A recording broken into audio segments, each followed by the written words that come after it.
cristãos deram uma resposta ao anúncio daquele empregado que revelou o quê? A incredulidade na própria oração que eles estavam fazendo.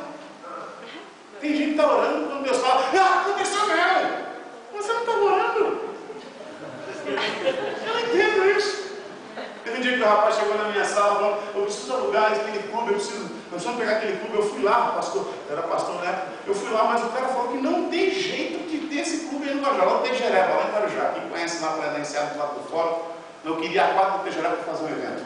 Ele falou, não tem. O rapaz foi lá e falou, não tem.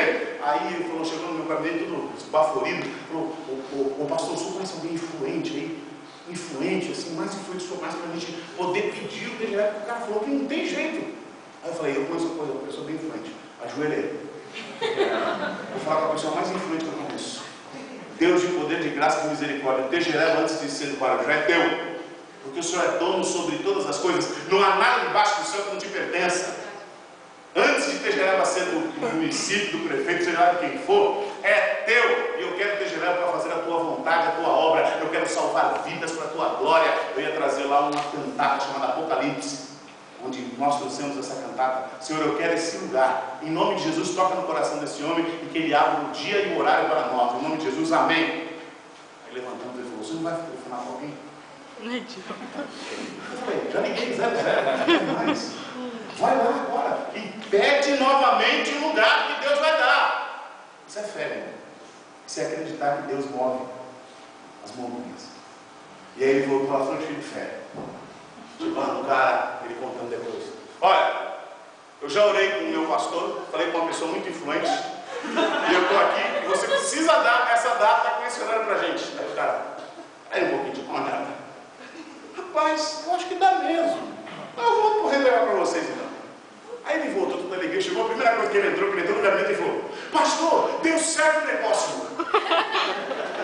Eu olhei para a cara dele e falei, você tinha dúvida que ia dar? O problema da gente é esse. Deus fala que vai fazer, a gente tem dúvida. A gente olha para uma coisa, ora não crendo. Nós somos o próprio impedimento para a resposta daquilo que nós estamos pedindo. Né? A gente olha assim, eu quero um carro novo. Aí você fica lá dentro de você. Isso é impossível. Ô Senhor, eu quero a salvação do meu pai. Meu pai não se converte nem com reza brava. Né? Senhor, eu quero um novo emprego. Emprego nessa situação econômica que o jornal está dizendo. Você fica olhando para as circunstâncias, entendeu? Você fica olhando para os problemas. Você fica se colocando à dependência do mundo. Você age como um incrédulo. Você olha para a circunstância. Você não olha para Jesus. Você não olha para o sobrenatural de Deus. Você não desencadeia o sobrenatural de Deus na sua vida porque te falta fé para acreditar que Deus é poderoso. Aí o sobrenatural na tua vida não acontece. Você fala, puxa, acontece na vida de outra pessoa, acontece na tua. E na tua não acontece por quê? Não acontece porque você não está acreditando. Ou então não é. Espere o tempo de Deus. A igreja tomou uma atitude totalmente de incredulidade. Eles preferiram acreditar que ela estava louca a crerem que as próprias orações haviam sido respondidas quando a empregada insistiu veementemente. Né? Então, eles preferiram acreditar que Ruth estava louca. Estás louca. Ou seja, você está louca, porque é impossível entrar na porta. E era isso que eles estavam pedindo. Veja como uma pessoa chega a um ponto de crer que uma outra pessoa está louca do que a resposta que Deus veio para a vida dela. É interessante isso. E ela insistiu veementemente a respeito da presença de Pedro à porta. E a igreja, o que aconteceu? Eles chegaram a acreditar que Pedro já havia sido executado, a semelhança de Tiago, que tinha sido decapitado, e que a aparição fora do espírito de Pedro, que é totalmente antibíblico. Estava totalmente longe da verdade de Deus, da palavra de Deus. Ninguém volta. A pessoa morreu, segue ao juízo. Ou você vai para a glória, ou você vai para o Hades. Entendeu? Não tem esse negócio de volta. Até isso eles acreditaram, falaram que era o espírito de Pedro. Né? Aqueles cristãos estavam céticos. Preste atenção, uma pessoa que dispõe-se a aceitar qualquer explicação, por mais remota que seja, do que aceitar uma realidade sobrenatural e espiritual. A pessoa sempre tem uma resposta racional, ela racionaliza, ela não aceita o milagre. É como os evolucionistas. Eles preferem acreditar que nós somos criados de uma força do que acreditar que existe um Deus poderoso que nos criou, que vai totalmente contra a lei da biogênese, né? O que é a lei da biogênese? De Ret Pasteur, que o inanimado não pode gerar o animado, que o que não é orgânico, o inorgânico não pode gerar o orgânico. E quando na biologia diz que nós vemos uma massa primeira, viemos lá de uma mistura de terra, de aminoácidos e tudo mais, está falando que o orgânico veio do inorgânico, não passa pela lei física da biogênese. Mas as pessoas preferem acreditar que houve uma grande explosão. Inclusive um físico me questionou falando, vocês lidam com a fé, nós lidamos com a ciência. Eu falei, é mesmo? E quem estava lá no dia da explosão? O senhor estava lá? Quem apertou o botão? O senhor tem uma fé, hein? Poxa vida! E não dá para provar, é por fé, igualzinho a nós. Nós cremos que Deus criou, eles creem que veio da explosão. Quem estava lá para ver? Ninguém. Então tem que acreditar, pacas. Eu acho que os evolucionistas têm muito mais fé que os cristãos, porque vai ter fé assim do outro lado. E fé demais não cheira bem. Ai, Jesus. Amados, imaginem aqueles cristãos que haviam contemplado milagres fantásticos, haviam orado pela liberdade de Pedro diante de uma intervenção divina, tornaram céticos. Eu tenho orado a Deus para nos dar um lugar maior, eu tenho orado a Deus para trazer a igreja, levantar um grupo de pessoas. Nós temos orado para estar na mídia, nós temos orado para vários projetos, nós temos orado.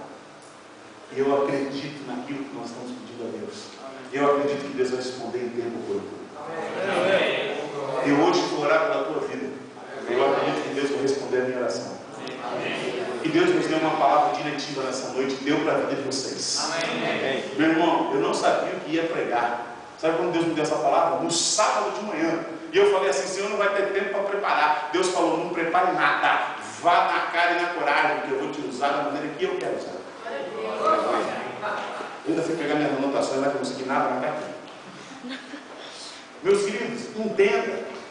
Deus ele tem algo grande nessa noite para nós. Amém. Mas é necessário que você abra o coração e seja movido pelo sobrenatural de Deus. Por último é a sociedade. Qual é a atitude da sociedade que o texto diz aqui? De espanto e confusão. Ela ficou espantada e confusa. A intervenção divina, meus queridos, deixa os soldados confusos e derrotados. Eles eram responsáveis por aquele prisioneiro a risco de própria vida. E quando Herodes soube do ocorrido, mandou punir imediatamente. Os soldados foram punidos com o quê? Com a morte. Pena de morte. Lembra do ex-carcereiro de Filipos? Quando Paulo e Silas estavam cantando, veio um terremoto, abriu todas as prisões, e o pessoal, o carcereiro quando viu, pensou que todo mundo tinha fugido. O que ele fez? Ia se matar. E Paulo falou, não te faça nada, todo mundo aí, ninguém sai não. Porque o carcereiro naquela época, se deixasse o prisioneiro morrer, ele pagaria com a própria vida. Então o que acontece aqui, meus queridos? Esta reação da sociedade diante da intervenção divina é de espanto. Olha aqui o texto que diz. Capítulo 12, versículo 16. Mas Pedro continuou batendo, e quando abriram a porta e viram, ficaram perplexos, primeiros crentes. Mas eles, fazendo-lhe sinal para que calasse, escreveu que o Senhor tinha tirado da prisão e disse, contem isso a Tiago, aos irmãos. Então saiu e foi a um outro lugar. O testemunho do poder de Deus. Olha como é importante testemunhar. De manhã não foi pequeno o alvoroço entre os soldados quando ao que tinha acontecido a Pedro. Fazendo uma busca completa e não encontrando, Herodes fez uma investigação entre os guardas e ordenou que fossem executados. O que as pessoas ficaram? Perplexas. É como os teus amigos vão ficar quando vê o poder de Deus agir na tua vida.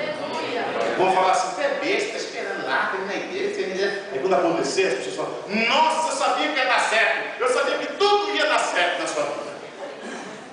Você estava buscando a Deus, eu sabia que isso ia acontecer. Mas enquanto não vem, fala assim, você é louco, para a igreja aí, né? As pessoas são assim, as pessoas são traíras, como diz o outro, né? Então, meus queridos, diante do sobrenatural, as pessoas se derretem, né? Muitos incrédulos verão o agir de Deus através da sua vida. Deus quer agir.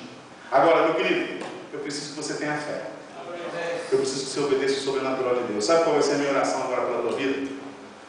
A minha oração pela tua vida vai ser para que você obedeça aquilo que Deus te falar essa semana, te falar hoje. Eu creio que Deus vai começar a falar com algumas pessoas hoje. Entendeu? Se você está aprisionado em algumas situações na sua vida que está difícil de sair, você está se sentindo prisioneiro, você está se sentindo que não consegue, eu vou te falar uma coisa. Deus, nessa noite, vai começar a te dar ordens. E quando Ele fala, levanta-te depressa, vai depender só de você. Deus quer fazer, a questão é, você está preparado para receber? Se Deus falar, você vai ouvir?